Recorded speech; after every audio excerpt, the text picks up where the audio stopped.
Hello everyone and welcome back to the Gear Order Theatre at linux.conf.au 2022. Our next speaker is Ruud, who is a distinguished engineer in the Oracle Linux and Virtualization organization at Oracle Corporation, where he works in the tools team. In this talk he's presenting an overview of Gprofng, which is a next generation profiling tool for Linux. He is awake and here, as you can see, and available to answer questions in chat throughout the talk, and at the end if there is more to talk about, but here is the video.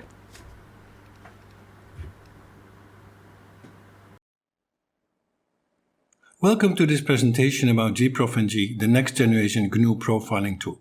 My name is Ruud van der Pas and this is joint work with Vladimir Mazentsev. I will be presenting today. We both work in the Oracle Linux Engineering and Virtualization organization, and within that we're part of the compilers and toolchain team. And both of us are deeply involved with Gprofng.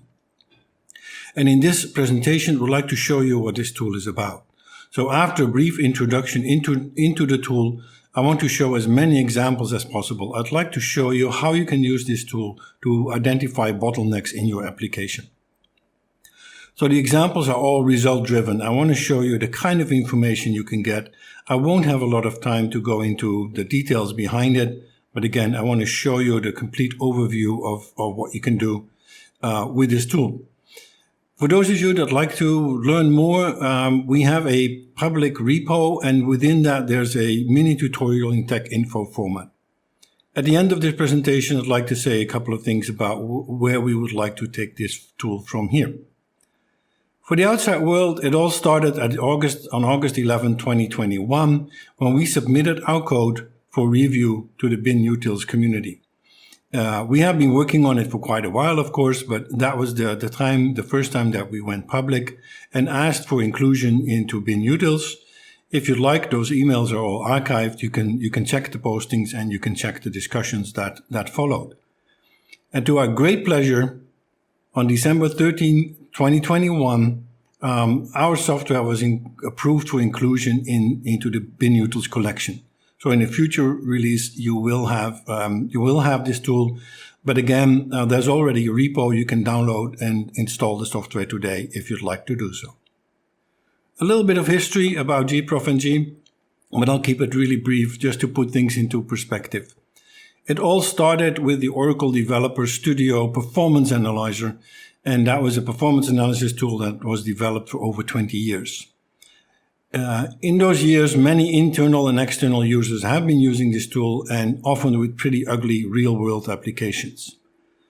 The focus was on the Spark processor, Studio compilers, and Solaris operating system, but there has been a Linux version, an x86 Linux version, for over 10 years.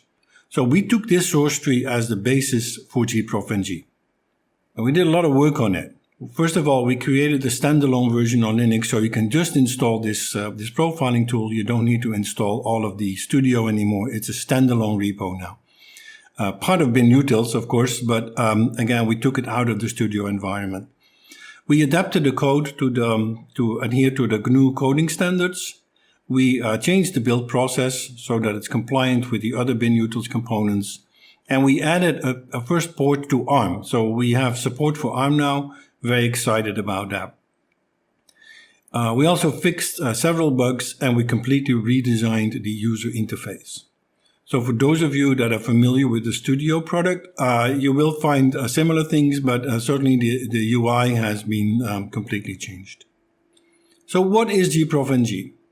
It's a tool that collects and displays application level performance data. That's what it does. It's meant to profile your application. And we support the following languages: C, C++, Java, and Scala. We do have full support for the GCC compilers, and we support various processors from Intel, AMD, and ARM. And you can use our tool to profile on those processors. One of the key features of this tool is that there's no need to recompile the code. You can profile the binary as is, and I will demonstrate that both on the slides and in the live demo. We also have full support for multithreading. Applications parallelized either with Posix Threads, OpenMP, or Java threads, they can all be profiled. And as I will show as well, there's no need to do anything different in the tool. The tool will automatically adapt to a multithreading environment. So how does it all work? Well, it's a two-step approach. Step one, we collect the performance data on the target executable. You define the job you run, you're going to run it, and you run it under control of our tool. And while it's running, it will collect the data. And in the next step, you start looking at the data, you display the data, and do your analysis. And in that analysis phase, there's information available at the function, source, and disassembly level. And we have quite a number of views into the data. And in my experience, what it means is that already a single run can provide a lot of insight. One of the things that makes life easier, certainly for me, but I'm sure for other people as well, is scripting support. So in a completely automated way, you can generate your profiles and you can get the information on your screen. I use that all the time. We also have filters, so you can zoom in on the area of interest, and that's very helpful too. And another really nice feature that we have, I think it's really nice, is comparison of profiles. When you think about it, profiling is about comparing. You have a good run and you have a bad run that's all of a sudden is slower. Or you're looking at some performance regression in a multi-threaded application. You want to look at the good case versus the bad case and see what's different. And we support that at the tool level, so you can compare profiles. And again, for that, I have an example as well. A little bit of a comparison with gprof, as sort of suggested by the name. We'd like to see this as the next version of gprof in a way, although architecturally things are very, very different. We hope that those people using gprof today will switch over to gprofng, although both of them will continue to exist. First of all, gprof uses tracing instrumentation. You have to recompile your code. The compiler will insert library calls to collect the data. We don't need that. We use a sampling. So what we do, we take the binary and we run it as is, and meanwhile we'll sample the data. And I'll have a slide on that to explain that in a little bit more detail. So with gprof, you need to have access to the source code. You need to recompile the code. You don't have to do that in our case. You can essentially profile any sort of binary. gprof has somewhat fallen behind in terms of support for modern features, and we're pretty much up to speed. For example, we support profiling of shared libraries and multi-threaded applications. Gprof also has limited customization, I think, while we have, for example, the scripting commands, and we have lots of options to really tailor the environment, tailor what you want to profile. Gprof does not have filters. We have them, and once you get the hang of it, you'll find that they're very, very powerful and very helpful. Another big thing is that you can't compare profiles with gprof while we can do that.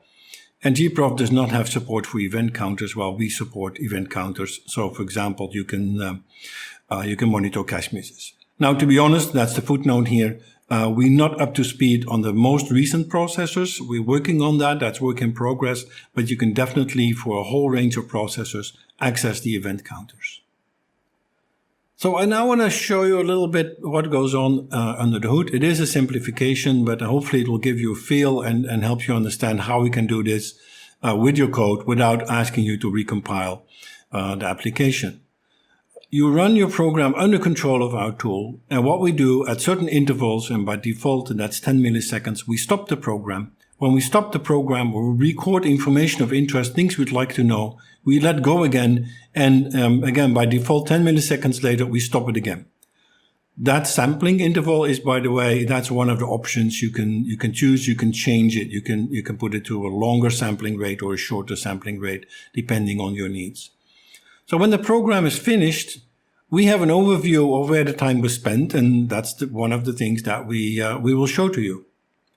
One of the things to be aware of, and you may ask yourself, with sampling, it's statistical sampling. If you run exactly the same job again, the numbers will be slightly different. But in my experience, the deviation is really, really small. You can just ignore it. This works really well in practice.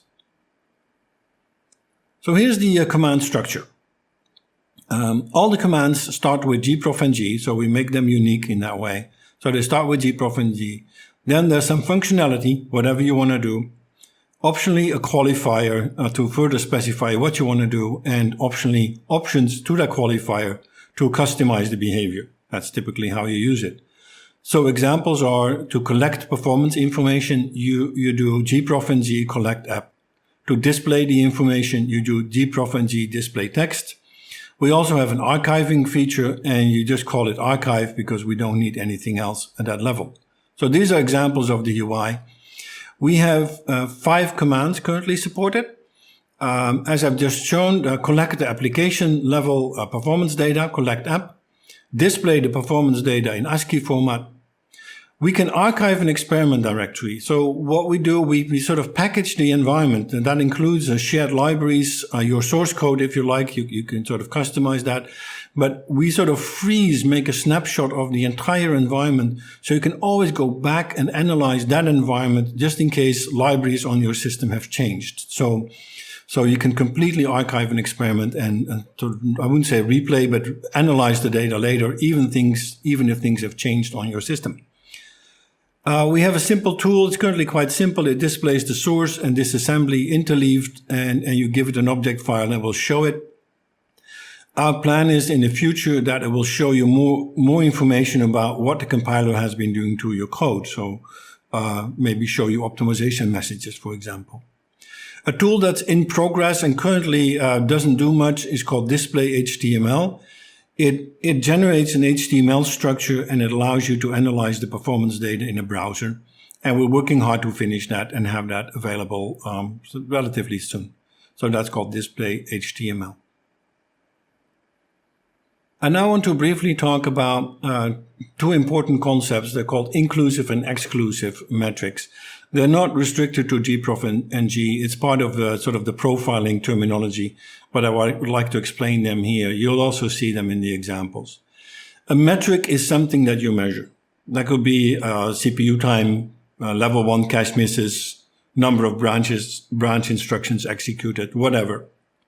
So that's a metric.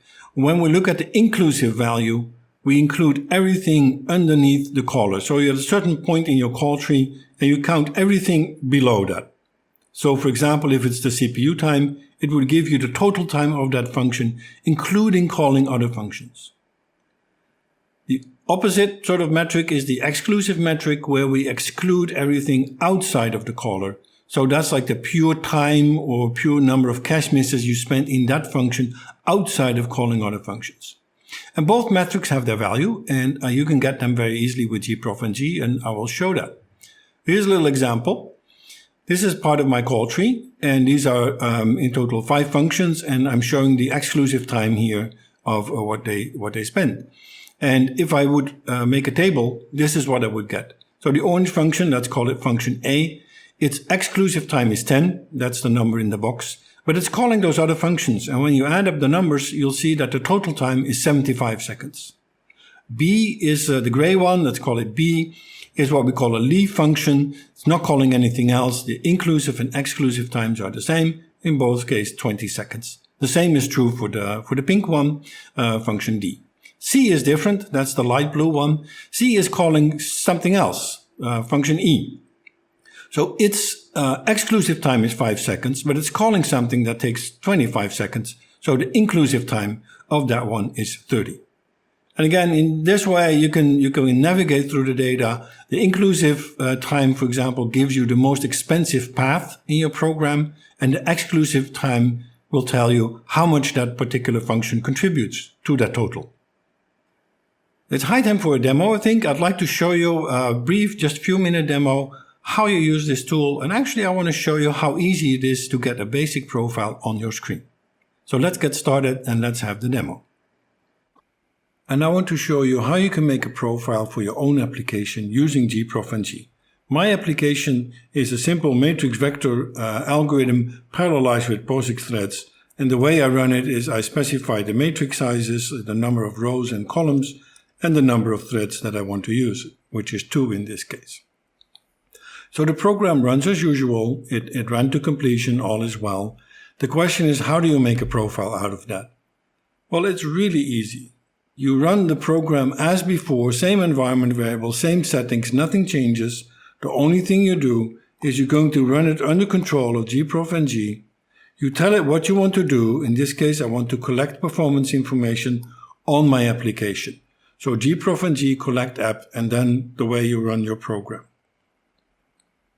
When you do that, you'll see an extra line creating experiment directory test.1.er and a process ID.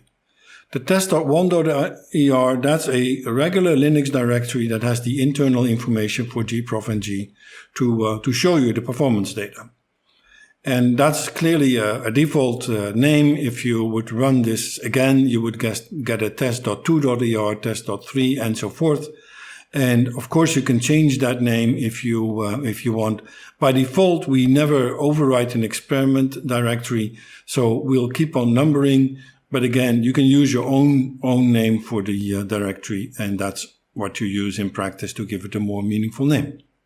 In any case, we have our test.1.er, and now we can start doing the analysis. So we start gprofng again, but this time I want to display the information. I want to do so in ASCII or text format, and I want to analyze the information in that directory. And here's how you do that. Now, what happens when I use the command this way, I get into an interpreter mode, an interactive mode. I can give commands and I can sort of navigate my way. But to be honest, I never use it this way. So I'll get out of that, because the way I like to use it, and I would sort of recommend you do it that as well, is you give the commands at the command line as you invoke gprofng. So here what I'm doing is I'm asking for the function information. I want to get the function overview for that experiment. And that's how you do it. And this is what I get on my screen. And what we see that the two columns, the exclusive and inclusive total CPU time with their respective values and the name of the function. The first line requires a little bit of explanation. That's called total. You will always see it. And that's generated by gprofng. That has the total value for that metric, in this case, the total CPU time. So what it tells us that the total job took 1.691 seconds. And out of that, 1.611, so pretty much almost everything, was taken by a function called mxv core. So if we ever want to do some optimization, mxv_core is the one to look at. So that's a very basic but useful profile, and the steps I've been showing you are really all that is needed to get it. You collect the performance information using gprofng collect app, and then you display the information using gprofng display text, and that's all that it takes. Now, there's a lot more to say about this, and there's a lot more information that you can get out of even this simple test.1.er directory. And for that, I'll switch back to the slides and I'll show you lots of examples of all the kinds of information you can get. So let's go back to the slides now. Well, I hope you found the demo useful. I now want to show you some more examples on the slides. I just want to, this is kind of showing you all the kind of things you can do, but actually there's even more. I don't have time to cover that, but these are some of the most common things that you may be interested in. So I want to show you how to get a basic profile. You just saw it in the demo, but I wanted to again cover that on the slide because that's the very first step that you need to do. Then you start displaying the information at the function, source, disassembly level. You can customize the data collection and the displays. I want to show you the scripting. I want to show the kind of things you can do with the multi-threaded application.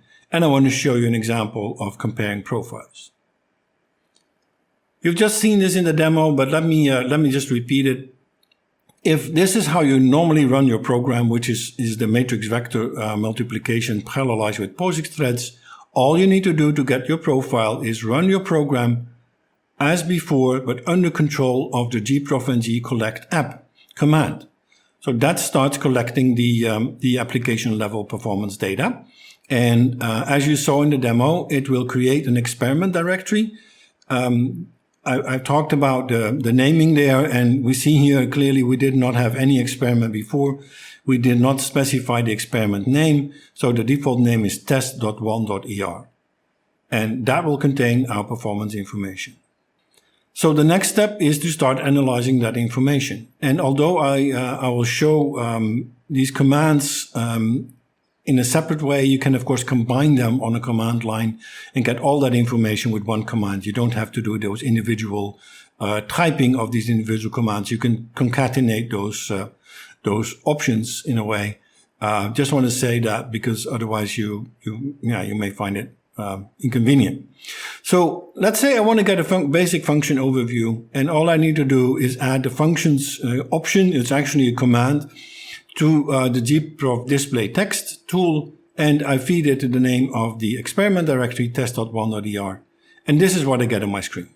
Again, you've seen it in the demo. I just want to repeat it here. And I also want to mention again this function called total that is created by the Gprofng tool, and that's the total time, or the total metric, I should say. If it's cache misses, it will show you the total number of misses. So that's an artificially generated function. It's always on the top because it includes everything. So that gives the whole measurement a reference, so we can see what the total time is in this case. We see the inclusive and exclusive times, and we see the distribution over the various parts of the program.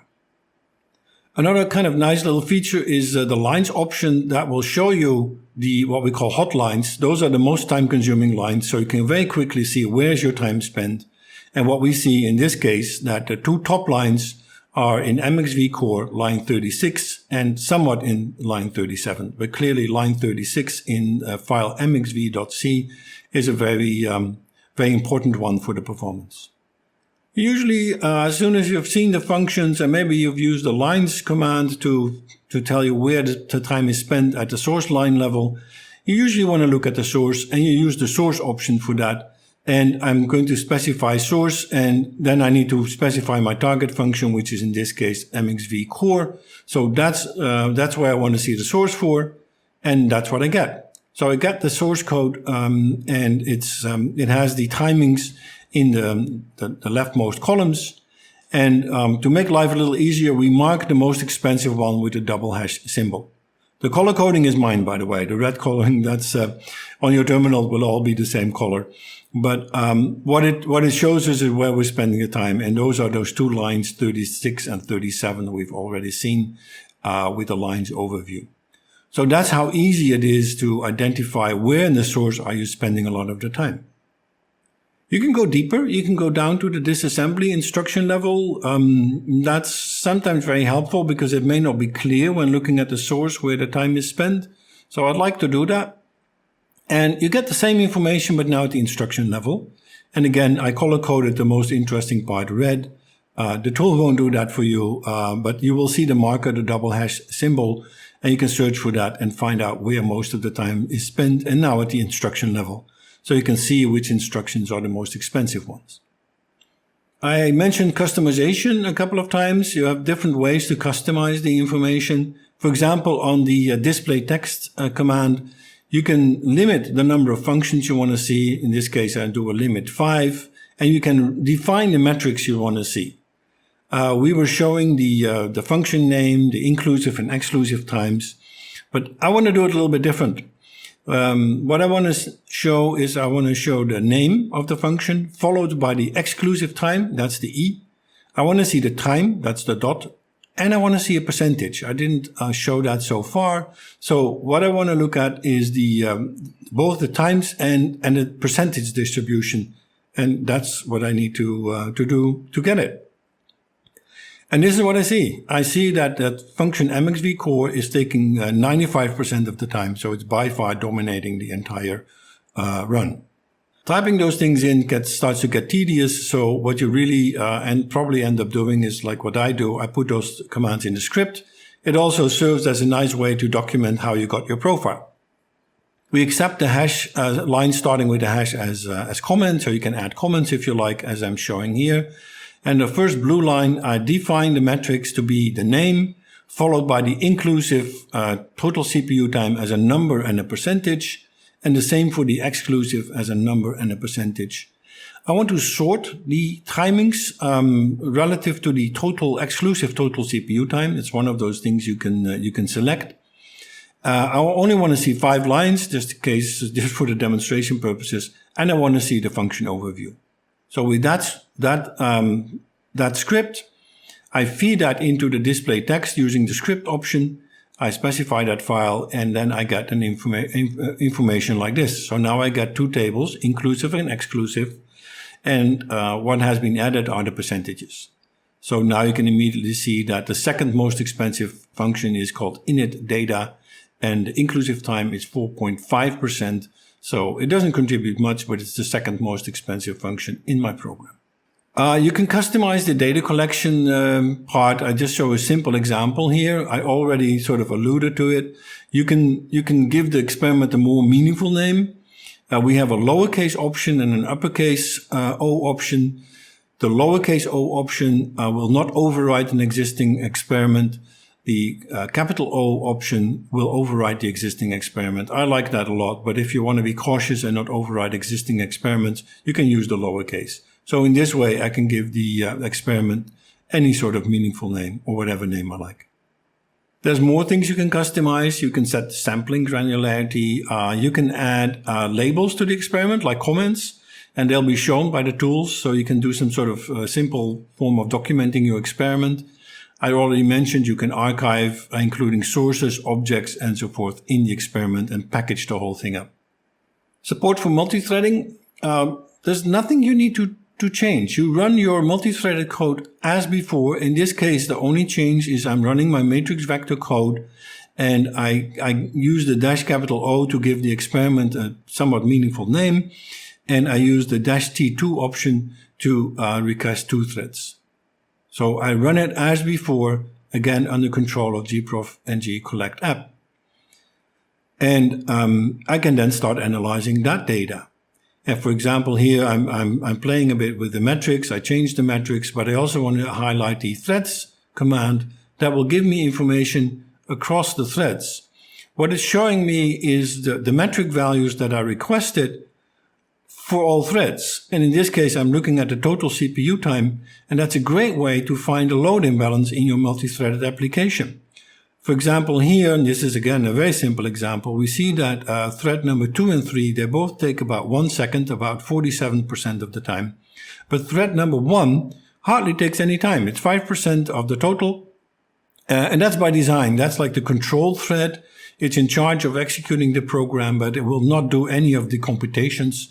So it's mostly doing the administrative work behind the scenes to make things happen. So this is perfectly understandable, but I wanted to show it to you that this is a really good way to find load balance issues in an application.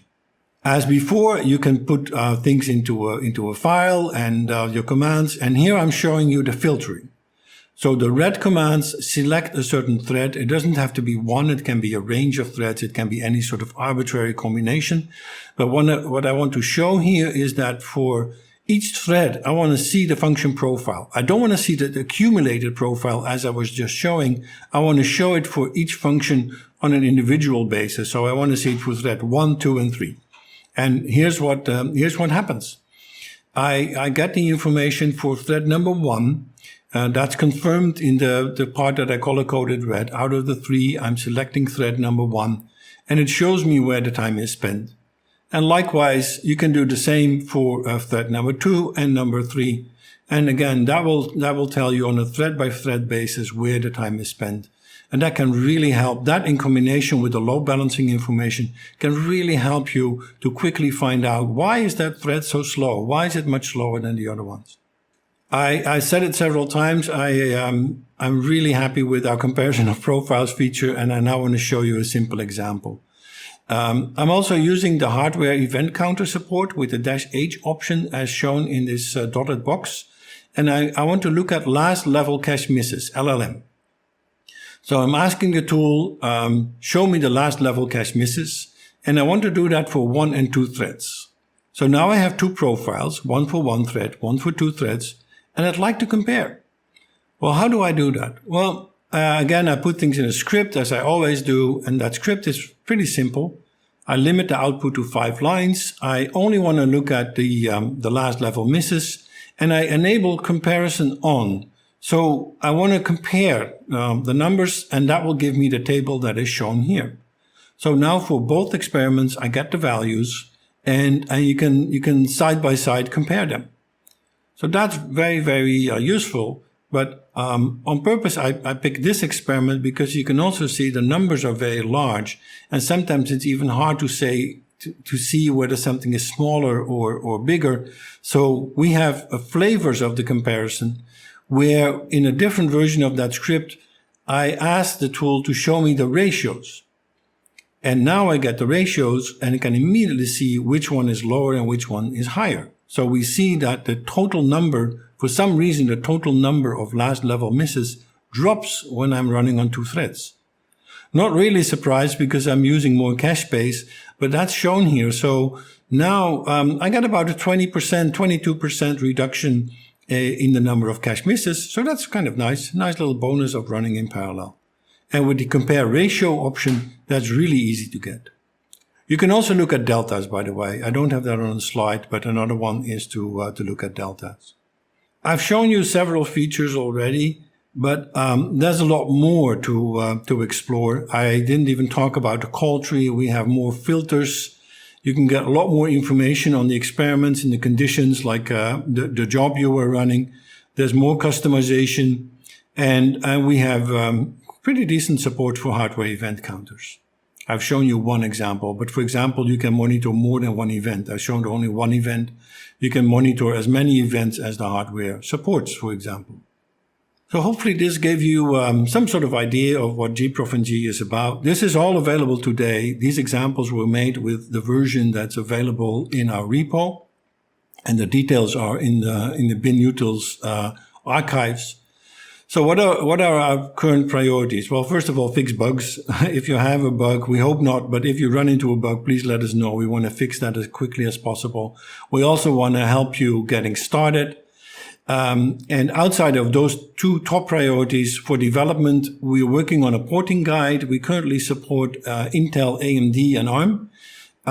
If people want to port to another platform, it's open source. We would encourage that. We'd like to work with you on that. And we're working on a document that tells you where changes need to be made. We're also working on a GUI, which is a really good way to display and analyze the data. That really adds value. And we're busy finishing a tool that generates an HTML-based system to browse the data in your daily browser. Other things we're looking at, but we're definitely open for suggestions, is improved support for hardware event counters, in particular on more recent processors. We'd like to show you some more metrics. Another thing is that we'd like to have the tool the ability to attach to a running process. So you grab the process, you monitor, you let go again, so you can take a snapshot while the program is running. Please send your feedback or anything you want to discuss with us to the binutils alias. It's shown here. That's the recommended way to communicate. Last but not least, I want to give you a sneak preview into the GUI. We have quite a number of views, including a flame chart. We show you a timeline. That's the color-coded behavior of the program over time, so you can see the dynamics of the program. This is showing a multi-threaded application. You can look at the individual threads. You can zoom in to really zoom in on certain behavior you'd like to zoom in on. And of course, we have the comparison. The comparison works in the GUI as well, and it's a great way to quickly find out why one run, for example, is slower than another one. So I hope this gave you a good first overview of what Gprofng is about. And let's now spend time on answering your questions. Thank you. Thank you so much for that talk, Ruud. We've got plenty of time now. We've got like 11 minutes to do some more conversation and questions about it. So I'll let you do your quick talk if you want. Yep. All right. Well, thank you, Caitlin. Yeah, I hope you found it useful. We're both, Vladimir and I, are very excited about this. We know we have a long way to go. There's lots of things that we want to add, and it's quite an effort. So definitely, as I put on the slide, please contact us, preferably through the binutils mail alias. That's we have just been approved for inclusion in binutils, and we're trying to get onto the next release, not the first coming up release, but maybe the next one. So about mid this year. And again, we really want to hear your wishes and prioritize them, and of course give you what you're asking for. There are two developments that I wanted to mention. The GUI is in fairly good shape. It's not done yet, but we think that with the GUI, especially the timeline will show you color-coded behavior of your application. So every function has a color, and we show you the color-coded call stacks as a function of time, and that'll work in multi-threaded environments as well. So the question was, can I see wait time? Yes, you will definitely see wait time. You literally see a gap there. If a thread is not doing anything, it'll show up as a gap. Now, we want to show more metrics. Currently, we only show the total CPU time, and I'm the first one to admit that that's not enough for serious performance analysis. So it's another thing high on the list to give you more metrics. A little bit unfortunate is that we can't always get out of the Linux kernel what we'd like to do, but there's always room for improvement. So again, your feedback there is also definitely appreciated. But I think the timeline will help a lot of people to analyze the dynamic behavior of their program. I use it all the time. In addition to that, this is why I couldn't answer the question about ptrace. That's like Vladimir's territory. I'm working on a tool to generate an HTML directory structure so you can browse through the performance data in your browser. You don't need anything special. You load up the directory and package it in and grab your browser and look at it. So that's some of the things that we're working on. Now let me look at the questions. Let's see. I think that's more like a comment. To diagnose issues like the directory. Okay, you can all see that. Okay, yeah. So that was the comment indeed. I think that's a comment about when we attach to a running process. We have some ideas what we can do there, but right now you only get the main process, and yeah, I think we don't even mention this because I think that's a non-feature at the moment. So yeah, again, attaching to a running process is another very big thing. A lot of applications have that, and you just want to monitor it while it's running, maybe for a few minutes, whatever. So yeah, we recognize that, and that's I would say definitely in the top 3. Would you like me to read out the other open questions in the questions tab? Oh, let me see. I can do that. Okay, thanks. Okay. Have you run Gprofng on Gprofng? Yes, we do. we try to be very performance aware, of course. We didn't do that recently because, to be honest, we were just so focused on getting something out of the door. But yes, yeah. Overhead. That's another good question. Usually, it all depends on what you're doing. Just this weekend, I got an email from somebody. I think he was using 160 threads. Or around that number, because that's what his hardware had, and on a very intensive Java program, and he reported 10%. 10% is about what we see as a maximum. Of course, it depends on the sampling granularity. You can put that to low or high, but I would say anything more than 10% would kind of warrant our investigation to see what's going on. Yeah. About language, yeah. Okay, let me answer it first. Give the question. Is there thinking about languages built on top of C, like Python? Yeah, we would like to do that, of course. You can already do some basic profiling, but you'll get exposed to the raw call stacks of whatever you do. But definitely would be great to have like a tool for Python or Rust or other things. So yeah, that's also actually where we hope the community will help. Volunteers are always welcome. So technically we can, the infrastructure would support it, but we would need high level support. How does Gprofng compare to other system level profiling tools like perf? Me being a performance analyst, I would like to have both. We certainly do not have any idea to compete or replace perf. I think perf is very strong in certain areas, especially like the hardware counter support in perf is really strong. We try to also cover other areas. I think like our display capabilities are maybe a little easier than perf, but the more the better. Again, as a performance person, I want to have as many tools as possible. So yeah. me see. Can I get the file name line info so that I'm not sure. Can I get the file name ;:line hash info so that m-x next arrow works? I'm not sure I understand that. I'm sorry, I don't think I understand the question. That's we do have ideas to integrate compiler messages with the source. The original tool in the Studio environment had that, but that was integrated into the Studio compiler. So another project we have on our list is to give you compiler feedback interleaved with the source. It would be great to see what the compiler did to your source, so you can check it and correct it if it doesn't do what you like it to do. So, but I'm sorry, I'm afraid I don't really understand that question. And see in the chat.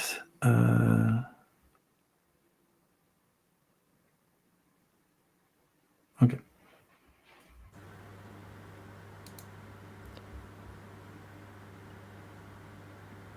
Oh, got 2 more questions in there. Okay, yeah. Oh, I'm sorry, I'm a VI guy. The question here is emacs next error refers to Emacs compile mode. I'm sorry, I grew up with VI and I never got beyond that. Even switching to Vim was already a major breakthrough in emotionally. I'm sorry. I'm afraid I can't help here. Okay, the other question is, I guess the idea is to keep your performance information in some sort of revision control so that you can monitor performance regressions. Yeah, that's currently up to you. We don't provide anything like that. You know, ideally, you would use this tool as a lower level engine to drive those kind of things to keep track of like regressions. The tool doesn't yet support that. That's maybe one day, and yeah, I do that now myself again in VI, so. That's not optimal, but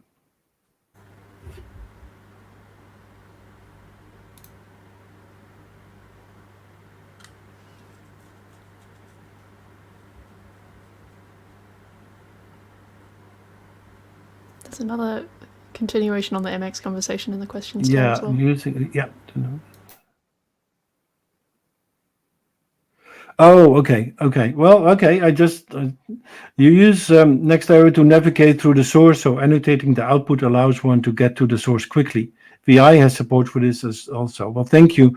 I learned something about VI after all those years. Thank you. It shows what kind of a dinosaur I actually am. Yeah, the GUI has source navigation. We don't have any integration with editors. In the HTML version, I try to I try to give you some sort of visual guidance about where time is spent, but we don't have any specific formats for things like Emacs or VI. And with the HTML tool, you'll get the raw files. You can always load them yourself into your editor. You can do that, of course, as well with the command line. So I don't think we have a lot to offer there, unfortunately. Yeah.